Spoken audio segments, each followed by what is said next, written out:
Some of you need to add like falling in love and ecstasy or joy or whatever, okay? But when you fall in love with somebody, what will you do for someone you love? What will you do for them? What will you do for them? Come on, guys, what will you do? Anything, isn't it true? If you're really in love, like if they say to you, could you take out the trash? You don't go, take out the trash. Go take out the trash, of course. Take out the trash. What else can I do for you? Right? But after 7 days, 7 weeks, 7 months, 7 years, 70 years, somewhere in there, one day they go, could you take out the trash? You go, what do I look like, your janitor? Right? And you go, I don't know what happened. We used to have this great passion and somehow it disappeared. See, I tell people, if you do what you did in the beginning of the relationship, at the end of the relationship, there won't be an end. I'll say it again. If you do what you did in the beginning of the relationship where you were just lit up by making them happy, what made you happy was making them happy. If you did what you did in the beginning of the relationship, at the end, there won't be an end. You'd be in a different state. Does that make sense?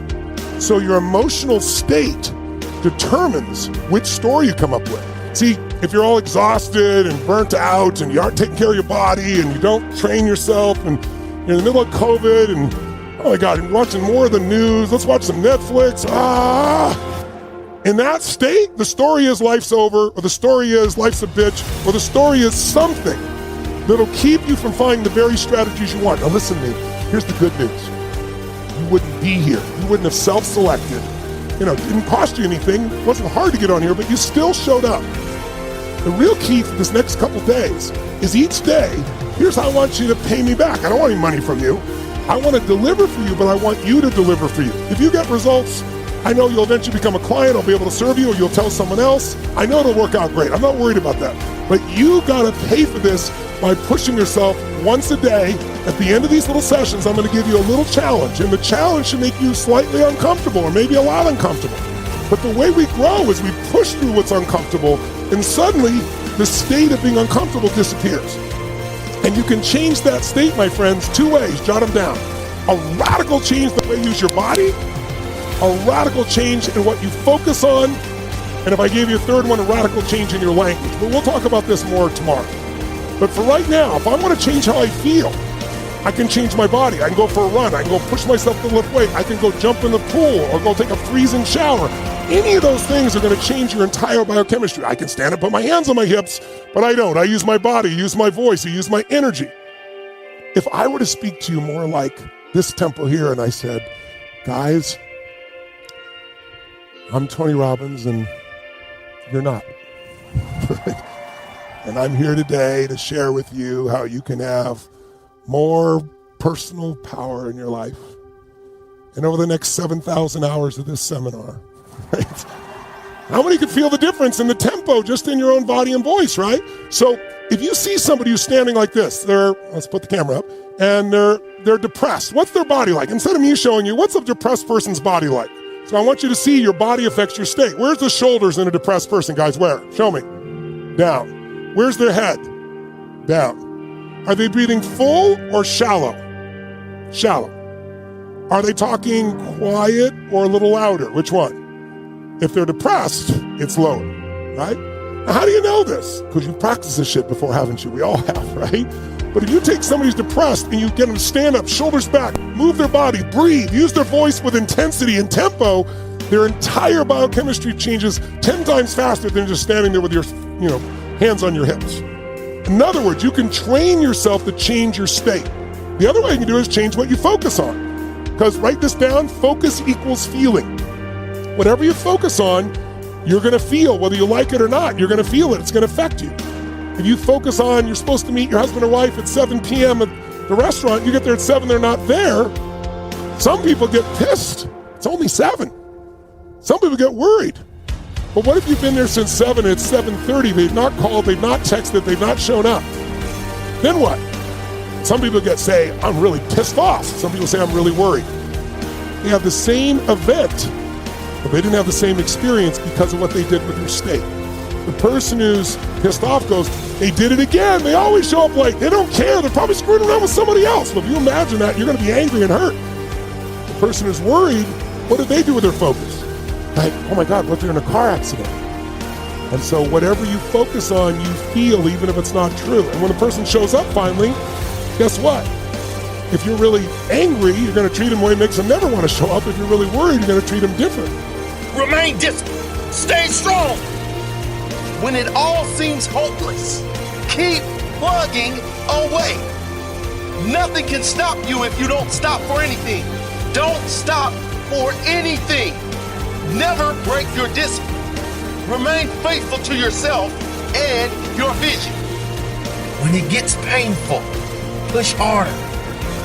Push through the pain. That said, I'm going to control my destiny, and whatever it takes, I'm willing to do the work. As the physically weak man can make himself strong by careful and patient training, so the man of weak thoughts can make them strong by exercising himself in right thinking. To put away aimlessness and weakness, and to begin to think with purpose, is to enter the ranks of those strong ones who only recognize failure as one of the pathways to attainment, who make all conditions serve them, and who think strongly, attempt fearlessly, and accomplish masterfully. He who would accomplish little must sacrifice little. He who would achieve much must sacrifice much. He who would attain highly must sacrifice greatly. What are you going to do starting tomorrow that'll make a difference? I ain't smart, but the difference between me and most people is you might be sweeter than me. You might be bigger than me. You might grind. Listen to me, I don't know. You might have money. I don't know where you come from, but you will not outwork me. Every single time. This is an opportunity of a lifestyle, and I'm going to take advantage of it. But I also know that inside each one of us is something beautiful, that even in the midst of pain, if you allow yourself to focus on that, to feel the joy, to not just think about it, but to actually feel the joy, it will begin to crowd out the pain. It will actually take that room. And just like when you're trying to create something amazing in your life, do not waste time trying to tear down the old. If you're trying to create something beautiful in your life, spend all of your time trying to build that new thing. So if you want to feel joy, you are in possession of a gift. You have a talent, and whatever that talent is, you can make yourself and people around you a stronger and better place with it. But sometimes the only way to do that is to take a risk. At one point, you have got to take a leap if you want to make that gift that you have become a reality. Otherwise, society will gladly accept you as a 9-to-5 slave working just to pay off your rent and to stay alive and to live for the weekend, which is the absolute worst way to live. If you don't jump, believe me, if you don't pursue your gift, you will live a life full of regret, and your gift, your dreams, everything that you ever had to offer to the world will die with you. From first-hand experience, I am pissed off at myself. I am pissed off, and I regret so much in my life. I can't even fathom explaining it. Not about what I've done, but what I haven't done. I think so many people are keyboard activists, right? Everybody's good at sending a tweet about how the world should be, and nobody's doing anything about it. And that is just very much human nature. We've gotten soft as a culture. Yes. Of course we've gotten soft as a culture in the US because the US has had an incredible 200-year run. right? Like, this is just what happens. So as a culture, I can't speak for, people that live in the Amazon River, and I can't speak for, people that still live in Belarus, but the American culture is soft, and that's a great thing. That means there's been enormous amounts of prosperity, but let's not be naive. I mean, people literally complain when somebody gives them the wrong amount of like extra cream in a Starbucks $6 coffee. My lack of interest in complaining is so high, and when I watch what people complain about, it breaks my heart because they completely lack perspective. And I genuinely believe my happiness and optimism comes from my perspective. Even in political unrest times like right now, a lot of people are very bent out of shape, but the reality is that it's just never been better to be a human being. That's just the truth, that's just data, that's reality. And yeah, I mean, it's just a very fun time to be alive. Because if you're willing to do the work, you can have anything. That's what makes the US of A great. When it started, America was just a handful of scrawny colonies. Now, it's the most buff, pumped up country on the planet. That's pretty rad. Most people say they want to look better. Not everyone's willing to do whatever it takes to achieve it. All of my heroes are self-made.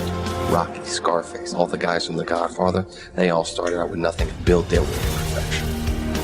The way to prove yourself is to better yourself. That's the American dream. You're no longer weak. You're no longer misguided, shy, broken, lost, vulnerable. You are confident. You are focused. You are strong. You are invincible. Now you have the power. This is why I come to you. That's why you are here. There's a voice in you that has said, I can do this. There's something in you, in your heart of hearts, that said, I'm not going to let anybody pull my strings. It said, I'm going to control my own personal economy. It said, I've got a dream I want to achieve. I want my children to have a choice of the kind of education that they want. It said, I am the captain of my ship. No one's going to do anything for you. Couple rules of being a real leader. You need to take responsibility for your own life. Bringing energy to your team, leading in recruiting, leading in leadership, leading in growth. Nobody owes you anything, but you owe other people everything. That's what a leader does. You take responsibility. You know exactly right now what you're not doing. It would be criminal of you to leave here and say, I don't know what to do. You know exactly what you're afraid of. You know exactly what you've been avoiding, and you got to make a decision to change it. You know exactly what it is. Don't BS anybody. You know what you need to do different. You know the changes you need to make. And if you can do that, you stop kidding yourself, you can win. You can overcome your fear, overcome procrastination, whatever that is.